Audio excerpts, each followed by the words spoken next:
Philosophy of sexuality. Among the many topics explored by the philosophy of sexuality are procreation, contraception, celibacy, marriage, adultery, casual sex, flirting, prostitution, homosexuality, masturbation, seduction, rape, sexual harassment, sadomasochism, pornography, bestiality, and pedophilia. What do all these things have in common? All are related in various ways to the vast domain of human sexuality. That is, they are related, on the one hand, to the human desires and activities that involve the search for and attainment of sexual pleasure or satisfaction and, on the other hand, to the human desires and activities that involve the creation of new human beings. For it is a natural feature of human beings that certain sorts of behaviors and certain bodily organs are and can be employed either for pleasure or for reproduction, or for both. The philosophy of sexuality explores these topics both conceptually and normatively. Conceptual analysis is carried out in the philosophy of sexuality in order to clarify the fundamental notions of sexual desire and sexual activity. Conceptual analysis is also carried out in attempting to arrive at satisfactory definitions of adultery, prostitution, rape, pornography, and so forth. Conceptual analysis, for example, what are the distinctive features of a desire that make it sexual desire instead of something else? In what ways does seduction differ from nonviolent rape? Is often difficult and seemingly picky, but proves rewarding in unanticipated and surprising ways. Normative philosophy of sexuality inquires about the value of sexual activity and sexual pleasure and of the various forms they take. Thus the philosophy of sexuality is concerned with the perennial questions of sexual morality and constitutes a large branch of applied ethics. Normative philosophy of sexuality investigates what contribution is made to the good or virtuous life by sexuality, and tries to determine what moral obligations we have to refrain from performing certain sexual acts and what moral permissions we have to engage in others. Some philosophers of sexuality carry out conceptual analysis and the study of sexual ethics separately. They believe that it is one thing to define a sexual phenomenon, such as rape or adultery, and quite another thing to evaluate it. Other philosophers of sexuality believe that a robust distinction between defining a sexual phenomenon and arriving at moral evaluations of it cannot be made, that analyses of sexual concepts and moral evaluations of sexual acts influence each other. Whether there actually is a tidy distinction between values and morals, on the one hand, and natural, social, or conceptual facts, on the other hand, is one of those fascinating, endlessly debated issues in philosophy, and is not limited to the philosophy of sexuality. Table of contents. Metaphysics of sexuality. Metaphysical sexual pessimism. Metaphysical sexual optimism. Moral evaluations. Non-moral evaluations. The dangers of sex. Sexual perversion. Sexual perversion and morality. Aquinas' natural law. Nagel's secular philosophy. Fetishism. Female sexuality and natural law. Debates in sexual ethics.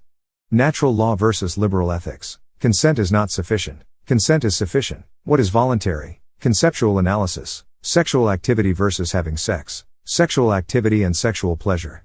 Sexual activity without pleasure. References and further reading. 1. Metaphysics of sexuality. Our moral evaluations of sexual activity are bound to be affected by what we view the nature of the sexual impulse, or of sexual desire, to be in human beings. In this regard there is a deep divide between those philosophers that we might call the metaphysical sexual optimists and those we might call the metaphysical sexual pessimists. The pessimists in the philosophy of sexuality, such as St. Augustine, Immanuel Kant, and, sometimes, Sigmund Freud, perceive the sexual impulse and acting on it to be something nearly always, if not necessarily, unbefitting the dignity of the human person. They see the essence and the results of the drive to be incompatible with more significant and lofty goals and aspirations of human existence. They fear that the power and demands of the sexual impulse make it a danger to harmonious civilized life, and they find in sexuality a severe threat not only to our proper relations with, and our moral treatment of, other persons, but also equally a threat to our own humanity. On the other side of the divide are the metaphysical sexual optimists, Plato, in some of his works, sometimes Sigmund Freud, Bertrand Russell, and many contemporary philosophers, who perceive nothing especially obnoxious in the sexual impulse. They view human sexuality as just another and mostly innocuous dimension of our existence as embodied or animal-like creatures. They judge that sexuality, which in some measure has been given to us by evolution, cannot but be conducive to our well-being without detracting from our intellectual propensities, and they praise rather than fear the power of an impulse that can lift us to various high forms of happiness. The particular sort of metaphysics of sex one believes will influence one's subsequent judgments about the value and role of sexuality in the good or virtuous life and about what sexual activities are morally wrong and which ones are morally permissible. Let's explore some of these implications. 2. Metaphysical sexual pessimism. An extended version of metaphysical pessimism might make the following claims. In virtue of the nature of sexual desire, a person who sexually desires another person objectifies that other person, both before and during sexual activity. Sex, says Kant, makes of the loved person an object of appetite. Taken by itself, it is a degradation of human nature. Lectures on Ethics, p. 163. Certain types of manipulation and deception seem required prior to engaging in sex with another person, or are so common as to appear part of the nature of the sexual experience. As Bernard Baumler makes the point, sexual interaction is essentially manipulative. Physically, psychologically, emotionally, and even intellectually. Sexual immorality delineated, p. 300. We go out of our way, for example, to make ourselves look more attractive and desirable to the other person than we really are, and we go to great lengths to conceal our defects. And when one person sexually desires another, the other person's body, his or her lips, thighs, toes, and buttocks are desired as the arousing parts they are, distinct from the person. The other's genitals, too, are the object of our attention. Sexuality is not an inclination which one human being has for another as such, but is an inclination for the sex of another. Only her sex is the object of his desires. Kant, Lectures, p. 164. Further, the sexual act itself is peculiar, with its uncontrollable arousal, involuntary jerkings, and its yearning to master and consume the other person's body. During the act, a person both loses control of himself and loses regard for the humanity of the other. Our sexuality is a threat to the other's personhood, but the one who is in the grip of desire is also on the verge of losing his or her personhood. The one who desires depends on the whims of another person to gain satisfaction, and becomes as a result a jellyfish, susceptible to the demands and manipulations of the other. In desire you are compromised in the eyes of the object of desire, since you have displayed that you have designs which are vulnerable to his intentions. Roger Scruton, Sexual Desire, p. 82. A person who proposes an irresistible sexual offer to another person may be exploiting someone made weak by sexual desire. See Virginia Held, Coercion and Coercive Offers, p. 58. Moreover, a person who gives in to another's sexual desire makes a tool of himself or herself. For the natural use that one sex makes of the other's sexual organs is enjoyment, for which one gives oneself up to the other. In this act a human being makes himself into a thing, which conflicts with the right of humanity in his own person. Kant, Metaphysics of Morals, p. 62. Those engaged in sexual activity make themselves willingly into objects for each other merely for the sake of sexual pleasure. Hence both persons are reduced to the animal level. If a man wishes to satisfy his desire, and a woman hers, they stimulate each other's desire, their inclinations meet, but their object is not human nature but sex, and each of them dishonors the human nature of the other. They make of humanity an instrument for the satisfaction of their lusts and inclinations, and dishonor it by placing it on a level with animal nature. Kant, Lectures, p. 164. Finally, due to the insistent nature of the sexual impulse, once things get going it is often hard to stop them in their tracks, and as a result we often end up doing things sexually that we had never planned or wanted to do. Sexual desire is also powerfully inelastic, one of the passions most likely to challenge reason, compelling us to seek satisfaction even when doing so involves dark alley gropings, microbiologically filthy acts, slinking around the White House, or getting married impetuously. Given such a pessimistic metaphysics of human sexuality, one might well conclude that acting on the sexual impulse is always morally wrong. That might, indeed, be precisely the right conclusion to draw, even if it implies the end of Homo sapiens. This doomsday result is also implied by St. Paul's praising, in 1 Corinthians 7, sexual celibacy as the ideal spiritual state. More frequently, however, the pessimistic metaphysicians of sexuality conclude that sexual activity is morally permissible only within marriage, of the lifelong, monogamous, heterosexual sort, and only for the purpose of procreation. Regarding the bodily activities that both lead to procreation and produce sexual pleasure, it is their procreative potential that is singularly significant and bestows value on these activities. Seeking pleasure is an impediment to morally virtuous sexuality, and is something that should not be undertaken deliberately or for its own sake. Sexual pleasure at most has instrumental value, in inducing us to engage in an act that has procreation as its primary purpose. Such views are common among Christian thinkers, for example, St. Augustine, a man turns to good use the evil of concupiscence, and is not overcome by it, when he bridles and restrains its rage, and never relaxes his hold upon it except when intent on offspring, and then controls and applies it to the carnal generation of children. Not to the subjection of the spirit to the flesh in a sordid servitude, on marriage and concupiscence, BK 1, ch. 9. 3. Metaphysical sexual optimism. Metaphysical sexual optimists suppose that sexuality is a bonding mechanism that naturally and happily joins people together both sexually and non-sexually. Sexual activity involves pleasing the self and the other at the same time, and these exchanges of pleasure generate both gratitude and affection, which in turn are bound to deepen human relationships and make them more emotionally substantial. Further, and this is the most important point, sexual pleasure is, for a metaphysical optimist, a valuable thing in its own right, something to be cherished and promoted because it has intrinsic and not merely instrumental value. Hence the pursuit of sexual pleasure does not require much intricate justification. Sexual activity surely need not be confined to marriage or directed at procreation. The good and virtuous life, while including much else, can also include a wide variety and extent of sexual relations. See Russell Van Oy's spirited defense of the value of sexual activity for its own sake, in Sex Without Love. Irving Singer is a contemporary philosopher of sexuality who expresses well one form of metaphysical optimism, for though sexual interest resembles an appetite in some respects, it differs from hunger or thirst in being an interpersonal sensitivity, one that enables us to delight in the mind and character of other persons as well as in their flesh. Though at times people may be used as sexual objects and cast aside once their utility has been exhausted, this is no definitive of sexual desire. By awakening us to the living presence of someone else, sexuality can enable us to treat this other being as just the person he or she happens to be. There is nothing in the nature of sexuality as such that necessarily reduces persons to things. On the contrary, sex may be seen as an instinctual agency by which persons respond to one another through their bodies. The Nature of Love, Volume 2, p. 382. See also Jean Hampton, Defining Wrong and Defining Rape. Pausanias, in Plato's Symposium, 181a3, 183e, 184d, asserts that sexuality in itself is neither good nor bad. He recognizes, as a result, that there can be morally bad and morally good sexual activity, and proposes a corresponding distinction between what he calls vulgar eros and heavenly eros. A person who is vulgar eros is one who experiences promiscuous sexual desire, has a lust that can be satisfied by any partner, and selfishly seeks only for himself or herself the pleasures of sexual activity.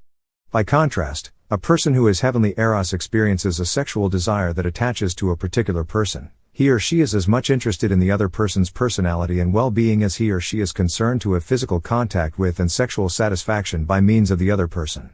A similar distinction between sexuality per se and eros is described by C.S. Lewis in his The Four Loves, Chapter 5, and it is perhaps what Alan Bloom has in mind when he writes, "Animals have sex and human beings have eros, and no accurate science, or philosophy, is possible without making this distinction." Love and Friendship, p.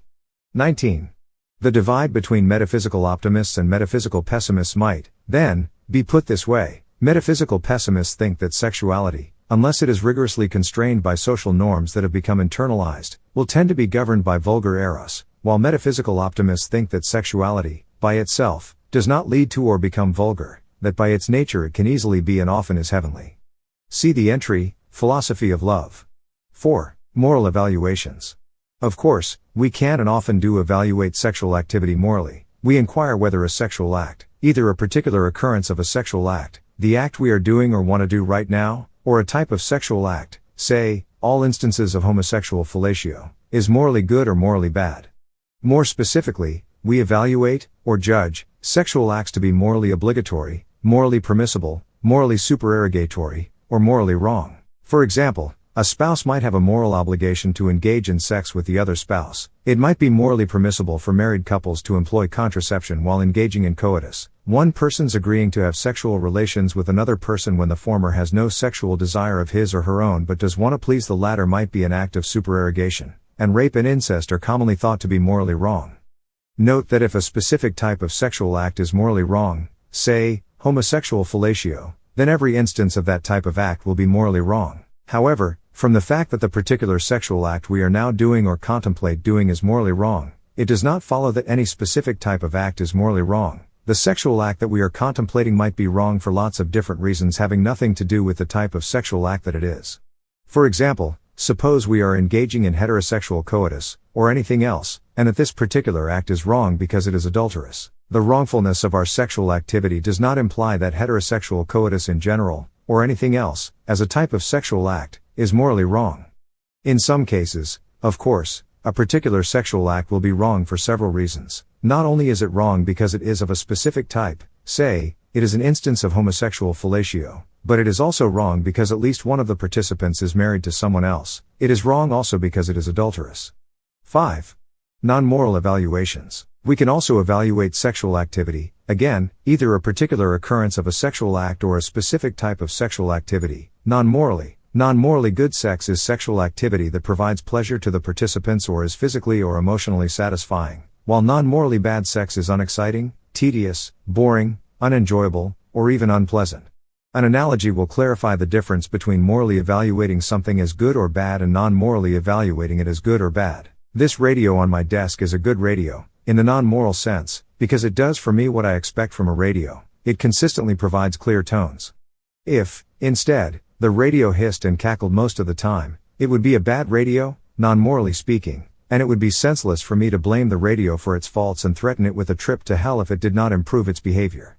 Similarly, sexual activity can be non-morally good if it provides for us what we expect sexual activity to provide, which is usually sexual pleasure, and this fact has no necessary moral implications. It is not difficult to see that the fact that a sexual activity is perfectly non-morally good, by abundantly satisfying both persons, does not mean by itself that the act is morally good. Some adulterous sexual activity might well be very pleasing to the participants, yet be morally wrong. Further, the fact that a sexual activity is non-morally bad, that is, does not produce pleasure for the persons engaged in it, does not by itself mean that the act is morally bad. Unpleasant sexual activity might occur between persons who have little experience engaging in sexual activity, they do not yet know how to do sexual things, or have not yet learned what their likes and dislikes are, but their failure to provide pleasure for each other does not mean by itself that they perform morally wrongful acts. Thus the moral evaluation of sexual activity is a distinct enterprise from the non-moral evaluation of sexual activity, even if there do remain important connections between them. For example, the fact that a sexual act provides pleasure to both participants, and is thereby non-morally good, might be taken as a strong, but only prima facie good, reason for thinking that the act is morally good or at least has some degree of moral value.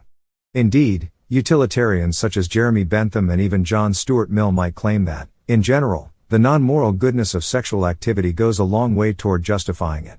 Another example, if one person never attempts to provide sexual pleasure to his or her partner, but selfishly insists on experiencing only his or her own pleasure, then that person's contribution to their sexual activity is morally suspicious or objectionable.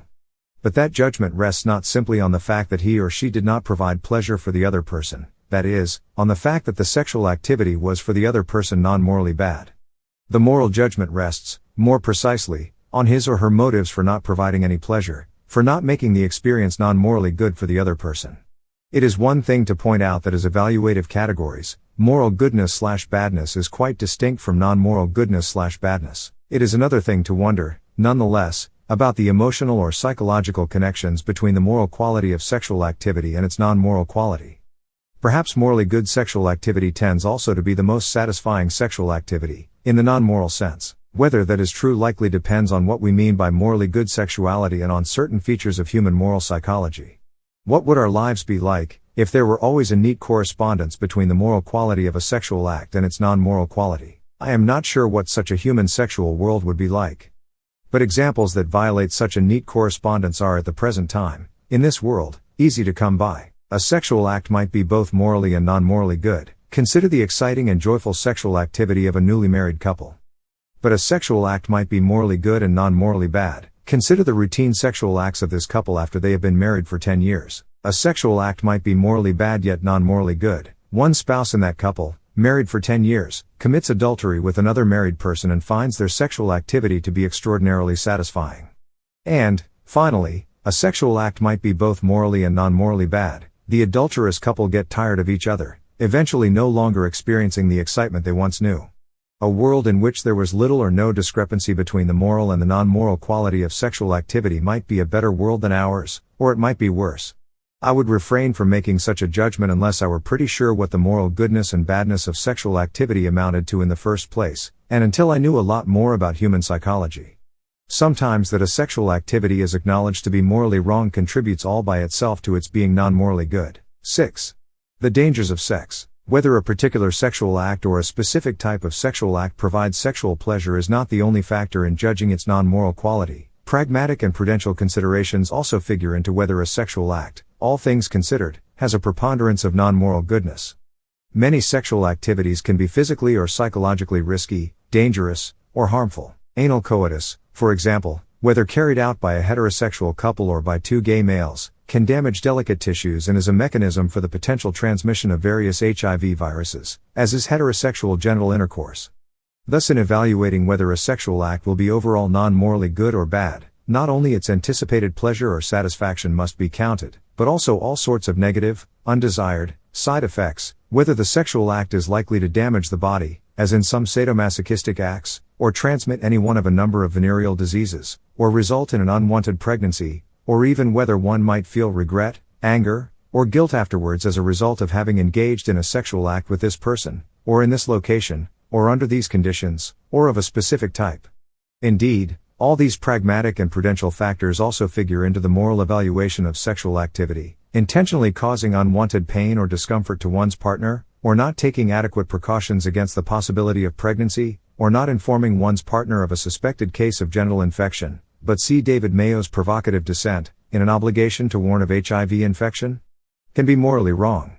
Thus, depending on what particular moral principles about sexuality one embraces, the various ingredients that constitute the non-moral quality of sexual acts can influence one's moral judgments. 7. Sexual perversion. In addition to inquiring about the moral and non-moral quality of a given sexual act or a type of sexual activity, we can also ask whether the act or type is natural or unnatural, that is, perverted. Natural sexual acts, to provide merely a broad definition, are those acts that either flow naturally from human sexual nature, or at least do not frustrate or counteract sexual tendencies that flow naturally from human sexual desire. An account of what is natural in human sexual desire and activity is part of a philosophical account of human nature in general, what we might call philosophical anthropology, which is a rather large undertaking. Note that evaluating a particular sexual act or a specific type of sexual activity as being natural or unnatural can very well be distinct from evaluating the act or type either as being morally good or bad or as being non-morally good or bad. Suppose we assume, for the sake of discussion only, that heterosexual coitus is a natural human sexual activity and that homosexual fellatio is unnatural, or a sexual perversion. Even so, it would not follow from these judgments alone that all heterosexual coitus is morally good. Some of it might be adulterous, or rape, or that all homosexual fellatio is morally wrong. Some of it, engaged in by consenting adults in the privacy of their homes, might be morally permissible. Further, from the fact that heterosexual coitus is natural, it does not follow that acts of heterosexual coitus will be non-morally good, that is, pleasurable, nor does it follow from the fact that homosexual fellatio is perverted that it does not or cannot produce sexual pleasure for those people who engage in it. Of course, both natural and unnatural sexual acts can be medically or psychologically risky or dangerous. There is no reason to assume that natural sexual acts are in general more safe than unnatural sexual acts. For example, unprotected heterosexual intercourse is likely more dangerous, in several ways, than mutual homosexual masturbation. Since there are no necessary connections between, on the one hand, evaluating a particular sexual act or a specific type of sexual activity as being natural or unnatural and, on the other hand, evaluating its moral and non-moral quality, why would we wonder whether a sexual act or a type of sex was natural or perverted? One reason is simply that understanding what is natural and unnatural in human sexuality helps complete our picture of human nature in general, and allows us to understand our species more fully. With such deliberations, the self-reflection about humanity and the human condition that is the heart of philosophy becomes more complete. A second reason is that an account of the difference between the natural and the perverted in human sexuality might be useful for psychology, especially if we assume that a desire or tendency to engage in perverted sexual activities is a sign or symptom of an underlying mental or psychological pathology. 8. Sexual perversion and morality. Finally, a third reason, even though natural sexual activity is not on that score alone morally good and unnatural sexual activity is not necessarily morally wrong, it is still possible to argue that whether a particular sexual act or a specific type of sexuality is natural or unnatural does influence, to a greater or lesser extent, whether the act is morally good or morally bad. Just as whether a sexual act is non-morally good, that is, produces pleasure for the participants, may be a factor, sometimes an important one, in our evaluating the act morally, whether a sexual act or type of sexual expression is natural or unnatural may also play a role, sometimes a large one, in deciding whether the act is morally good or bad. A comparison between the sexual philosophy of the medieval Catholic theologian St. Thomas Aquinas and that of the contemporary secular philosophy Thomas Nagel is in this regard instructive. Both Aquinas and Nagel can be understood as assuming that what is unnatural in human sexuality is perverted, and that what is unnatural or perverted in human sexuality is simply that which does not conform with or is inconsistent with natural human sexuality. But beyond these general areas of agreement, there are deep differences between Aquinas and Nagel. 9. Aquinas' natural law. Based upon a comparison of the sexuality of humans and the sexuality of lower animals, mammals, in particular, Aquinas concludes that what is natural in human sexuality is the impulse to engage in heterosexual coitus. Heterosexual coitus is the mechanism designed by the Christian God to ensure the preservation of animal species, including humans, and hence engaging in this activity is the primary natural expression of human sexual nature. Further, this God designed each of the parts of the human body to carry out specific functions, and on Aquinas' view God designed the male penis to implant sperm into the female's vagina for the purpose of effecting procreation.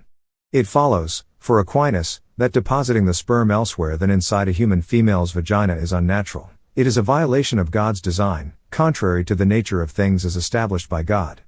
For this reason alone, on Aquinas' view, such activities are immoral, a grave offense to the sagacious plan of the Almighty. Sexual intercourse with lower animals, bestiality, sexual activity with members of one's own sex, homosexuality, and masturbation, for Aquinas, are unnatural sexual acts and are immoral exactly for that reason. If they are committed intentionally, according to one's will, they deliberately disrupt the natural order of the world as created by God and which God commanded to be respected. See Summa Theologiae, Volume 43, 2a, QQ 153-154. In none of these activities is there any possibility of procreation, and the sexual and other organs are used, or misused, for purposes other than that for which they were designed. Although Aquinas does not say so explicitly, but only hints in this direction, it follows from his philosophy of sexuality that fellatio, even when engaged in by heterosexuals, is also perverted and morally wrong. At least in those cases in which orgasm occurs by means of this act, the sperm is not being placed where it should be placed and procreation is therefore not possible. If the penis entering the vagina is the paradigmatic natural act, then any other combination of anatomical connections will be unnatural and hence immoral, for example, the penis, mouth, or fingers entering the anus. Note that Aquinas' criterion of the natural, that the sexual act must be procreative in form, and hence must involve a penis inserted into a vagina, makes no mention of human psychology. Aquinas' line of thought yields an anatomical criterion of natural and perverted sex that refers only to bodily organs and what they might accomplish physiologically and to where they are, or are not, put in relation to each other. 10. Nagel's secular philosophy. Thomas Nagel denies Aquinas' central presupposition, that in order to discover what is natural in human sexuality we should emphasize what humans and lower animals have in common. Applying this formula, Aquinas concluded that the purpose of sexual activity and the sexual organs in humans was procreation, as it is in the lower animals. Everything else in Aquinas' sexual philosophy follows more or less logically from this. Nagel, by contrast, argues that to discover what is distinctive about the natural human sexuality, and hence derivatively what is unnatural or perverted, we should focus, instead, on what humans and lower animals do not have in common. We should emphasize the ways in which humans are different from animals, the ways in which humans and their sexuality are special. Thus Nagel argues that sexual perversion in humans should be understood as a psychological phenomenon rather than, as in Aquinas' treatment, in anatomical and physiological terms. For it is human psychology that makes us quite different from other animals, and hence an account of natural human sexuality must acknowledge the uniqueness of human psychology. Nagel proposes that sexual interactions in which each person responds with sexual arousal to noticing the sexual arousal of the other person exhibit the psychology that is natural to human sexuality. In such an encounter, each person becomes aware of himself or herself and the other person as both the subject and the object of their joint sexual experiences. Perverted sexual encounters or events would be those in which this mutual recognition of arousal is absent, and in which a person remains fully a subject of the sexual experience or fully an object. Perversion, then, is a departure from or a truncation of a psychologically complete pattern of arousal and consciousness. See Nagel's Sexual Perversion, pp. 15-17. Nothing in Nagel's psychological account of the natural and the perverted refers to bodily organs or physiological processes. That is, for a sexual encounter to be natural, it need not be procreative in form, as long as the requisite psychology of mutual recognition is present. Whether a sexual activity is natural or perverted does not depend, on Nagel's view, on what organs are used or where they are put, but only on the character of the psychology of the sexual encounter. Thus Nagel disagrees with Aquinas that homosexual activities, as a specific type of sexual act, are unnatural or perverted, for homosexual fellatio and anal intercourse may very well be accompanied by the mutual recognition of and response to the other's sexual arousal. 11. Fetishism. It is illuminating to compare what the views of Aquinas and Nagel imply about fetishism, that is, the usually male practice of masturbating while fondling women's shoes or undergarments. Aquinas and Nagel agree that such activities are unnatural and perverted, but they disagree about the grounds of that evaluation. For Aquinas, masturbating while fondling shoes or undergarments is unnatural because the sperm is not deposited where it should be, and the act thereby has no procreative potential. For Nagel, masturbatory fetishism is perverted for a quite different reason. In this activity, there is no possibility of one person's noticing and being aroused by the arousal of another person. The arousal of the fetishist is, from the perspective of natural human psychology, defective. Note, in this example, one more difference between Aquinas and Nagel. Aquinas would judge the sexual activity of the fetishist to be immoral precisely because it is perverted, it violates a natural pattern established by God, while Nagel would not conclude that it must be morally wrong. After all, a fetishistic sexual act might be carried out quite harmlessly, even if it does indicate that something is suspicious about the fetishist's psychology. The move historically and socially away from a Thomistic moralistic account of sexual perversion toward an amoral psychological account such as Nagel's is representative of a more widespread trend, the gradual replacement of moral or religious judgments, about all sorts of deviant behavior, by medical or psychiatric judgments and interventions. See Alan Soble, Sexual Investigations, Chapter 4, 12. Female Sexuality and Natural Law. A different kind of disagreement with Aquinas is registered by Christine Guttorf, a Christian theologian who otherwise has a lot in common with Aquinas. Guttorf agrees that the study of human anatomy and physiology yields insights into God's plan and design, and that human sexual behavior should conform with God's creative intentions. That is, Guttorf's philosophy is squarely within the Thomistic natural law tradition. But Guttorf argues that if we take a careful look at the anatomy and physiology of the female sexual organs, and especially the clitoris, instead of focusing exclusively on the male's penis, which is what Aquinas did, quite different conclusions about God's plan and design emerge, and hence Christian sexual ethics turns out to be less restrictive. In particular, Guttorf claims that the female's clitoris is an organ whose only purpose is the production of sexual pleasure and, unlike the mixed or dual functionality of the penis, has no connection with procreation. Guttorf concludes that the existence of the clitoris in the female body suggests that God intended that the purpose of sexual activity was as much for sexual pleasure for its own sake as it was for procreation. Therefore, according to Guttorf, pleasurable sexual activity apart from procreation does not violate God's design, is not unnatural, and hence is not necessarily morally wrong, as long as it occurs in the context of a monogamous marriage, sex, body, and pleasure. p. 65. Today we are not as confident as Aquinas was that God's plan can be discovered by a straightforward examination of human and animal bodies, but such healthy skepticism about our ability to discern the intentions of God from facts of the natural world would seem to apply to Guttorf's proposal as well. 13. Debates in sexual ethics. The ethics of sexual behavior, as a branch of applied ethics, is no more and no less contentious than the ethics of anything else that is usually included within the area of applied ethics. Think, for example, of the notorious debates over euthanasia, capital punishment, abortion, and our treatment of lower animals for food, clothing, entertainment, and in medical research. So it should come as no surprise that even though a discussion of sexual ethics might well result in the removal of some confusions and a clarification of the issues, no final answers to questions about the morality of sexual activity are likely to be forthcoming from the philosophy of sexuality.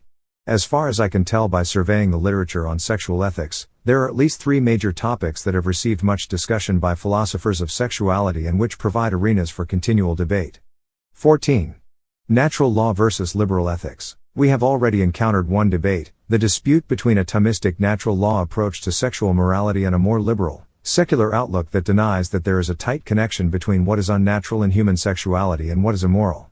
The secular liberal philosopher emphasizes the values of autonomous choice, self-determination, and pleasure in arriving at moral judgments about sexual behavior, in contrast to the Thomistic tradition that justifies a more restrictive sexual ethics by invoking a divinely imposed scheme to which human action must conform.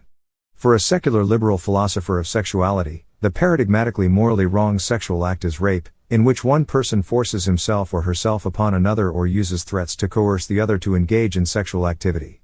By contrast, for the liberal, anything done voluntarily between two or more people is generally morally permissible. For the secular liberal, then, a sexual act would be morally wrong if it were dishonest, coercive, or manipulative, and natural law theory would agree, except to add that the act's merely being unnatural is another, independent reason for condemning it morally.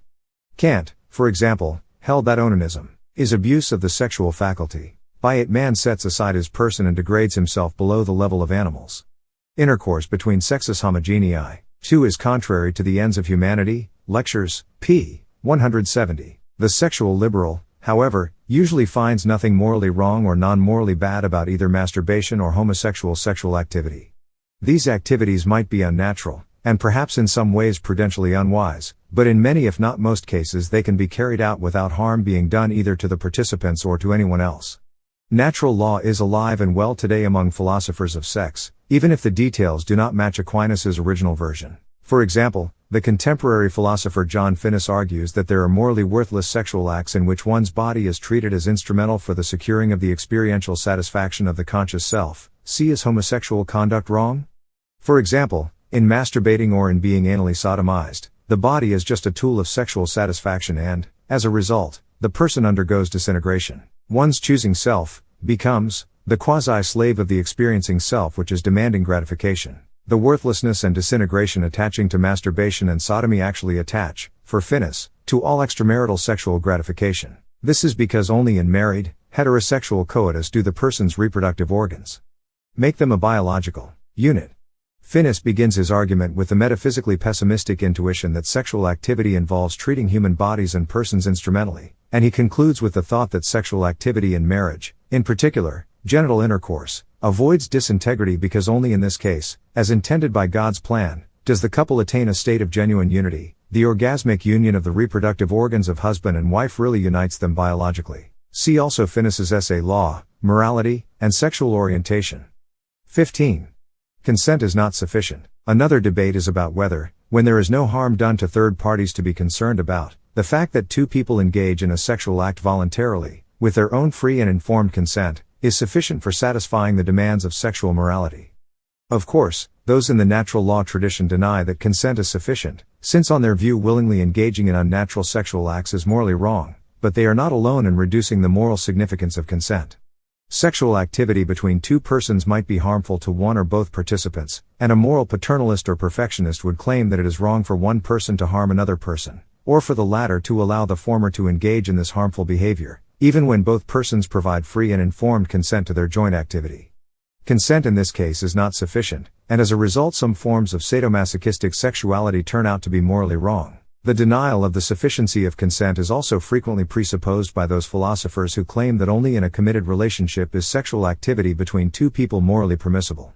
The free and informed consent of both parties may be a necessary condition for the morality of their sexual activity, but without the presence of some other ingredient, love, marriage, devotion, and the like, their sexual activity remains mere mutual use or objectification and hence morally objectionable. In casual sex, for example, two persons are merely using each other for their own sexual pleasure. Even when genuinely consensual, these mutual sexual uses do not yield a virtuous sexual act. Kant and Karl Wojtyla, Pope John Paul II, take this position. Willingly allowing oneself to be used sexually by another makes an object of oneself. For Kant, sexual activity avoids treating a person merely as a means only in marriage, since here both persons have surrendered their bodies and souls to each other and have achieved a subtle metaphysical unity. Lectures, p. 167. For Wojtyla, only love can preclude the use of one person by another. Love and Responsibility, p. 30, since love is a unification of persons resulting from a mutual gift of themselves.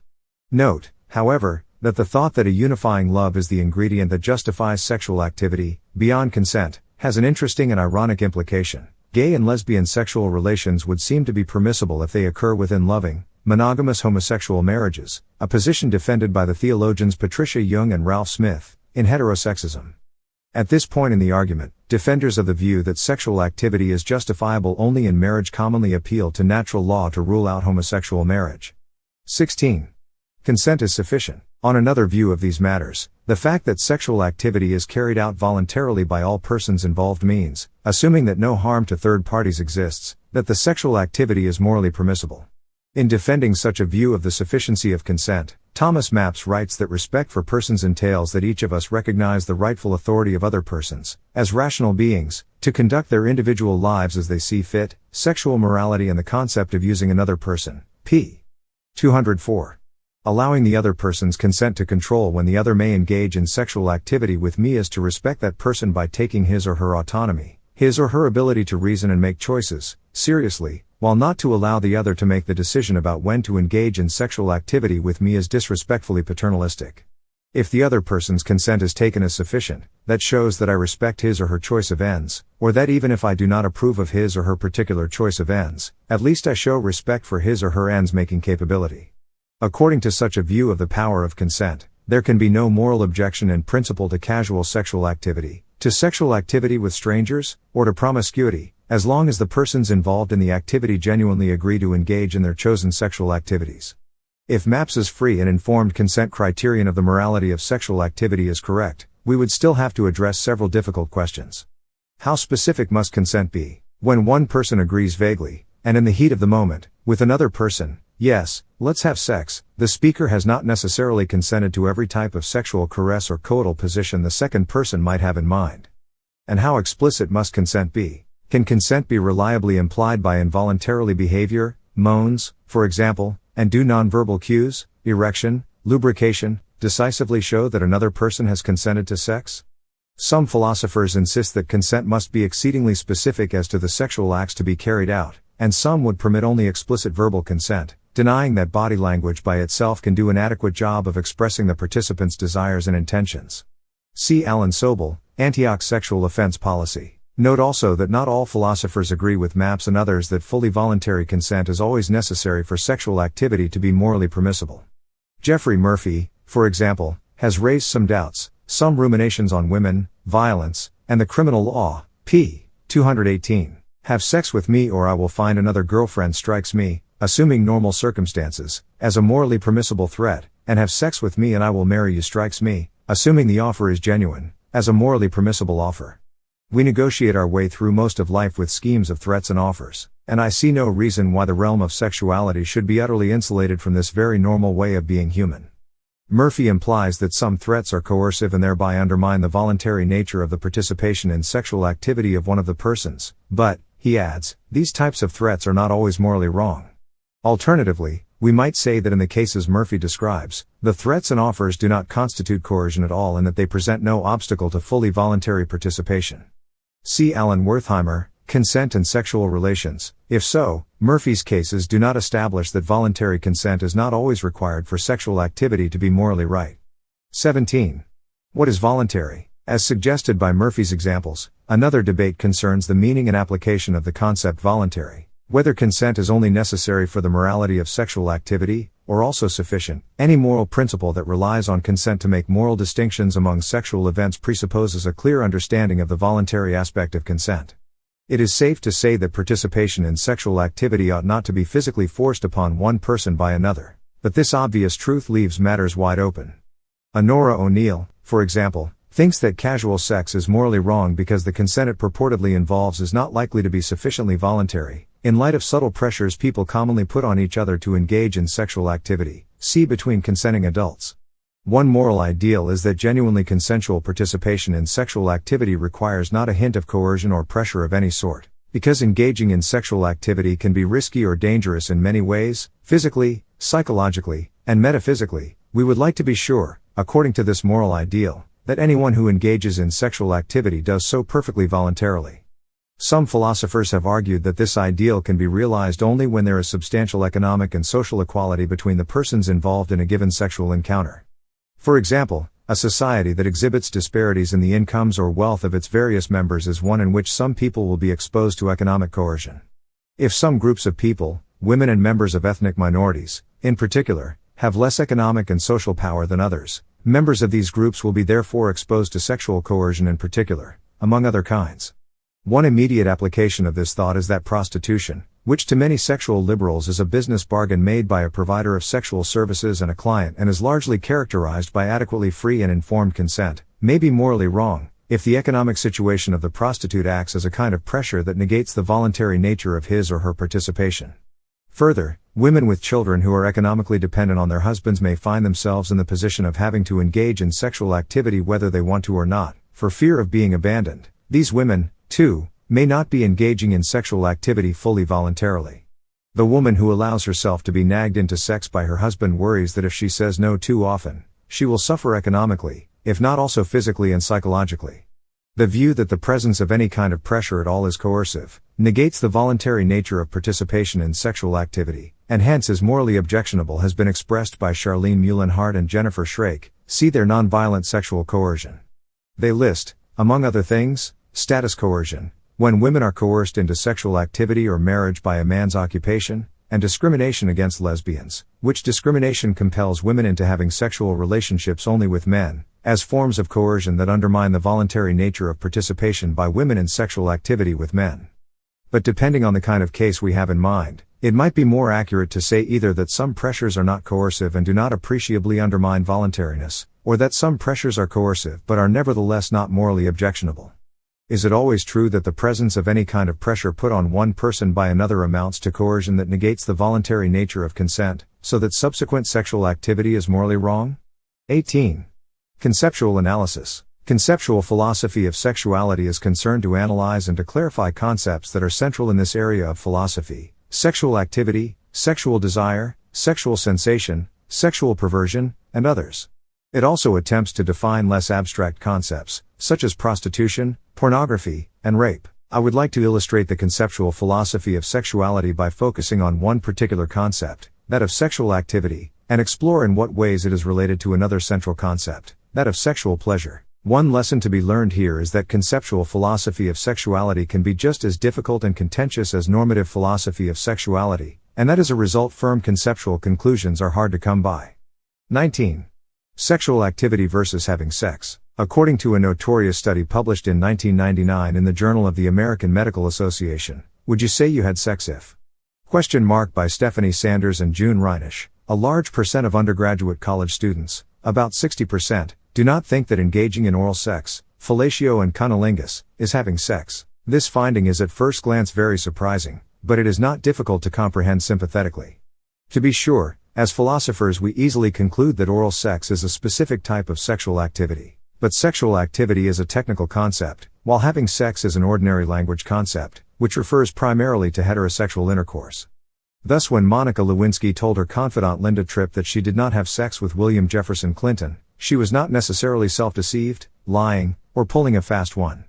She was merely relying on the ordinary language definition or criterion of having sex, which is not identical to the philosopher's concept of sexual activity, does not always include oral sex, and usually requires genital intercourse.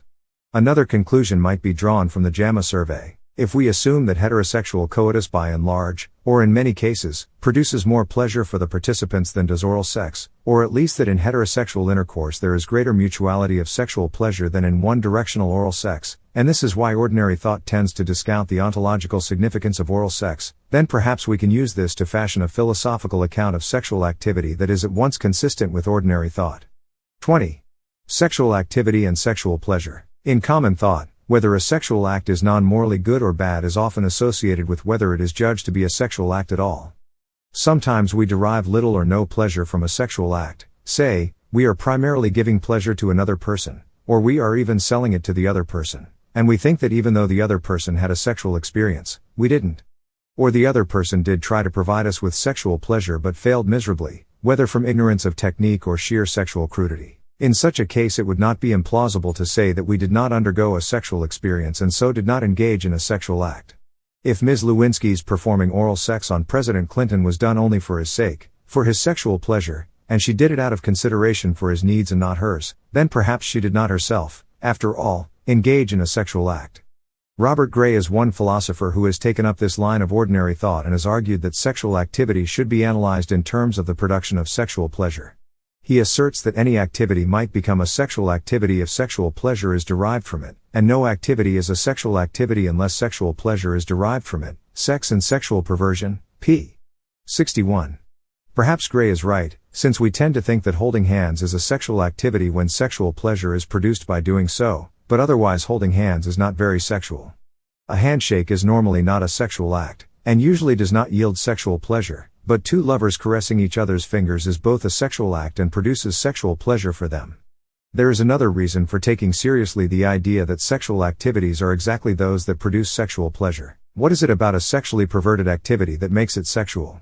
The act is unnatural, we might say, because it has no connection with one common purpose of sexual activity, that is, procreation. But the only thing that would seem to make the act a sexual perversion is that it does, on a fairly reliable basis, nonetheless produce sexual pleasure. Undergarment fetishism is a sexual perversion, and not merely, say, a fabric perversion, because it involves sexual pleasure. Similarly, what is it about homosexual sexual activities that makes them sexual? All such acts are non-procreative, yet they share something very important in common with procreative heterosexual activities. They produce sexual pleasure, and the same sort of sexual pleasure. A. Sexual activity without pleasure. Suppose I were to ask you, how many sexual partners have you had during the last 5 years? If you were on your toes, you would ask me, before answering, what counts as a sexual partner? Maybe you are suspicious of my question because you had read Greta Christina's essay on this topic, Are We Having Sex Now or What? At this point I should give you an adequate analysis of sexual activity, and tell you to count anyone with whom you engaged in sexual activity according to this definition.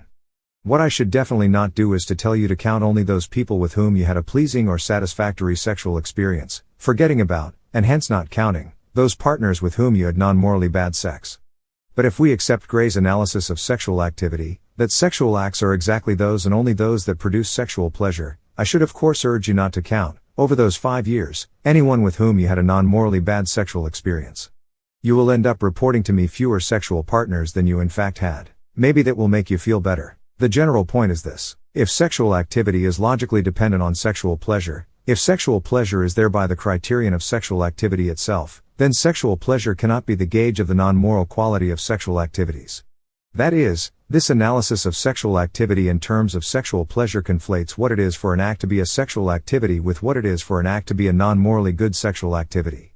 On such an analysis, procreative sexual activities, when the penis is placed into the vagina, would be sexual activities only when they produce sexual pleasure, and not when they are essentially boring as a handshake. Further, the victim of a rape, who has not experienced non-morally good sex, cannot claim that he or she was forced to engage in sexual activity, even if the act compelled on him or her was intercourse or fellatio. I would prefer to say that the couple who have lost sexual interest in each other, and who engage in routine sexual activities from which they derive no pleasure, are still performing a sexual act. But we are forbidden, by Gray's proposed analysis, from saying that they engage in non-morally bad sexual activity, for on his view they have not engaged in any sexual activity at all.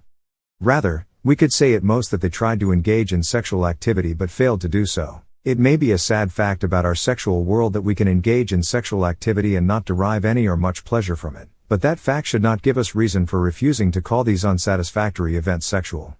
21. References and further reading. Aquinas, St. Thomas, Summa Theologiae. Cambridge, Ang, Blackfriars, 1964-76. Augustine, Street, Aurelius, On Marriage and Concupiscence, in the works of Aurelius Augustine, Bishop of Hippo, Vol. 12, ed. Marcus Dodds. Edinburgh, Scott, T&T Clark, 1874. Baker, Robert, Kathleen Weininger, and Frederick Elliston, eds. Philosophy and Sex, 3rd edition. Amherst, New York, Prometheus, 1998. Baumrin, Bernard. Sexual Immorality Delineated, in Robert Baker and Frederick Elliston, eds. Philosophy and Sex, 2nd edition. Buffalo, New York, Prometheus, 1984, pp. 300-11. Bloom, Alan. Love and Friendship. New York, Simon & Schuster, 1993. Christina, Greta. Are We Having Sex Now or What? In Alan Soble, ed., The Philosophy of Sex, 3rd edition. Lanham, Maryland, Rowman and Littlefield, 1997, pages 3-8. Finnis, John. Law, Morality, and Sexual Orientation, Notre Dame Law Review 69-5, 1994, pages 1049-76. Finnis, John, and Martha Nussbaum. Is Homosexual Conduct Wrong? A Philosophical Exchange, in Alan Soble, ed., The Philosophy of Sex, 3rd edition. Lanham, Maryland, Rowman and Littlefield, 1997, pp. 89-94. Gray, Robert. Sex and Sexual Perversion, in Alan Soble, ed., The Philosophy of Sex, 3rd edition. Lanham, Maryland, Rowman and Littlefield, 1997, pages 57-66. Grisez, Germain.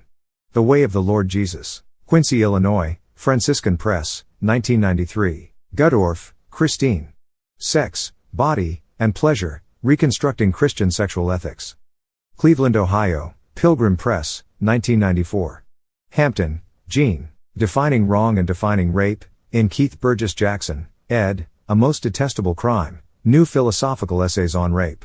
New York, Oxford University Press, 1999, pages 118-56. Held, Virginia. Coercion and Coercive Offers, in J. Roland Pennock and John W. Chapman, eds., Coercion, Nomos Vix. Chicago, Illinois, Aldine, 1972, pages 49-62. Jung, Patricia, and Ralph Smith. Heterosexism, An Ethical Challenge. Albany, New York, State University of New York Press, 1993. Kant, Immanuel. Lectures on Ethics. Translated by Louis Enfield. New York, Harper and Row, 1963. Kant, Immanuel. The Metaphysics of Morals. Translated by Mary Gregor. Cambridge, Ang, Cambridge University Press, 1996. Lewis, C. S. The Four Loves. New York, Harcourt Brace Jovanovich, 1960. Mapps, Thomas. Sexual Morality and the Concept of Using Another Person, in Thomas Mapps and Jane Zambatti, eds., Social Ethics, 4th edition. New York, McGraw-Hill, 1992, pages 203-26. Mayo, David. An Obligation to Warn of HIV Infection? In Alan Soble, ed., Sex, Love, and Friendship, Amsterdam. Hole, Editions Rodopi, 1997, pp. 447-53. Muhlenhart, Charlene, and Jennifer Schrake. Nonviolent Sexual Coercion, in A. Parrott and L. Beechhofer, eds., Acquaintance Rape, The Hidden Crime. New York, John Wiley, 1991, pp. 115-28. Murphy, Jeffrey. Some Ruminations on Women, Violence, and the Criminal Law, in Jules Coleman and Alan Buchanan, eds., In Harm's Way, Essays in Honor of Joel Feinberg. Cambridge, Ang, Cambridge University Press, 1994, pages 209-30. Nagel, Thomas. Sexual Perversion, in Alan Soble, ed., The Philosophy of Sex, 3st edition. Lanham, Maryland, Rowman and Littlefield, 1997, pages 9-20. O'Neill, Honora. Between Consenting Adults, Philosophy and Public Affairs 14-3, 1985, pages 252-77. Plato. Symposium. Translated by Michael Joyce, in E. Hamilton and H. Cairns, eds., The Collected Dialogues of Plato. Princeton, New Jersey, Princeton University Press, 1961, pp. 526-74. Posner, Richard. Sex and Reason. Cambridge, Massachusetts, Harvard University Press, 1992. Sanders, Stephanie, and June Reinisch. Would you say you had sex if? ? Journal of the American Medical Association 281-3, January 20, 1999, pages 275-77. Scruton, Roger. Sexual Desire, A Moral Philosophy of the Erotic. New York, Free Press, 1986. Singer, Irving.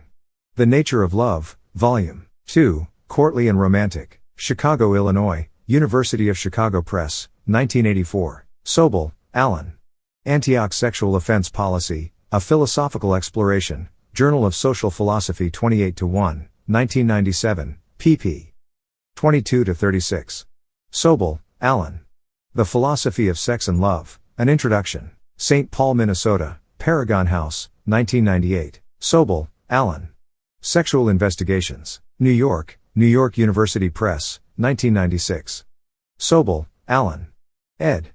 Eros, Agape, and Philia. New York, Paragon House, 1989. Soble, Alan. Ed. The Philosophy of Sex, 3rd edition. Lanham, Maryland, Rowman and Littlefield, 1997. Soble, Alan. Ed. Sex, Love, and Friendship. Amsterdam, Hole, Editions Rodopi, 1996. Solomon, Robert, and Kathleen Higgins, eds. The Philosophy of Erotic Love. Lawrence. Kahn, University Press of Kansas, 1991. Stewart, Robert M., ed. Philosophical Perspectives on Sex and Love. New York, Oxford University Press, 1995. Vanoy, Russell. Sex Without Love, A Philosophical Exploration. Buffalo, New York, Prometheus, 1980. Vereen, Donald, ed. Sexual Love and Western Morality, 2nd edition. Boston, Massachusetts, Jones and Bartlett, 1995. Wertheimer, Alan. Consent and Sexual Relations, Legal Theory 2-2, 1996, pages 89 to 112. Wojtyla, Karol, Pope John Paul II. Love and Responsibility. New York, Farrar, Straus, and Giroux, 1981. Author information. Alan Soble email, ags38@drexel.edu. Drexel University USA, an encyclopedia of philosophy articles written by professional philosophers.